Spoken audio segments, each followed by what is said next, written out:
बनाउनुस् हामीले के गर्छौं टर्मिनल पोइन्ट मात्रै पहिला बनाउँछौं है त्यसपछि 2A स्विचको तीनटा बनाउनुस् यहाँ तपाईको 2 पिन सकेटको दुईटा टर्मिनल बनाउनुस् यतापटि आउनु के छ तपाईको फेरि 2A स्विच छ दुईटा टर्मिनल त्यसपछि एउटा बेल स्विच छ दुईटा टर्मिनल हो अनि त्यसपछि के छ तपाईले एउटा होल्डर छ होल्डरको पनि दुईटा टर्मिनल बनाउनुस् एउटा बेल स्विच छ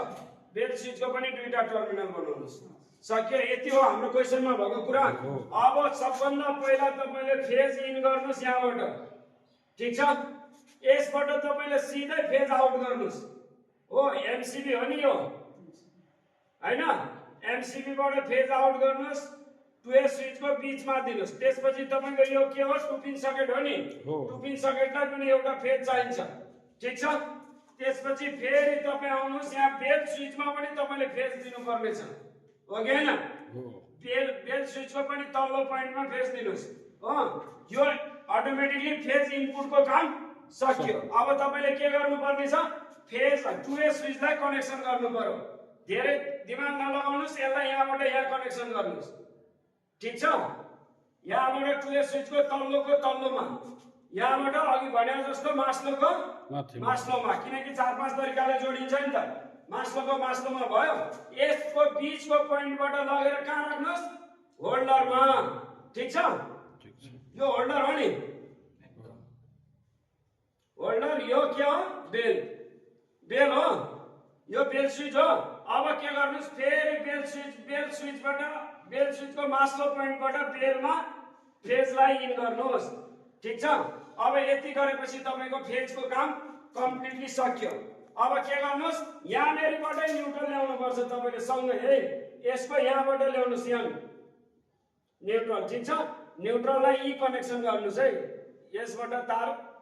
यहाँ गर्नुस् अब यहाँ आउनुस् यहाँ के छ तपाईको 2 पिन सकेट 2 पिन चल्नलाई के चाहिन्छ न्यूट्रल चाहियो यहाँ तपाईले सबभन्दा पहिला न्यूट्रल ल्याउनुस् ठीक छ न्यूट्रल क्रस गर्दै छु है अनि त्यसपछि यहाँबाट अब बत्ती बल्नको लागि के चाहियो तपाईलाई फेरि न्यूट्रल चाहियो यहाँबाट फेरि न्यूट्रल ल्याएर यसमा कनेक्सन गर्नुस् यसको यहाँबाट फेरि कभर गर्नुस् यहाँबाट ल्याएर यहाँ जोड्नुस् न्यूट्रल हो नि यो यान हो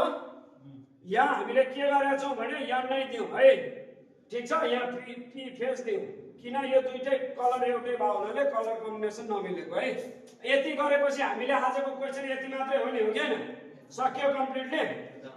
यसमा के भयो 2A स्विचले एउटा बत्ती बल्यो हो के हैन 2A स्विच दुईटा 2A स्विचले एउटा बत्ती बल्यो एउटा बेल स्विचले बेल चल्यो 2 पिन सकेट चल्यो हो कि हैन हाम्रो यहाँ के थियो त भने 2 पिन सकेटलाई हामीले स्विच दिएको थिएन डाइरेक्ट थियो नि हाम्रो क्वेशनमा त्यही भएर यो डाइरेक्टै भयो ओके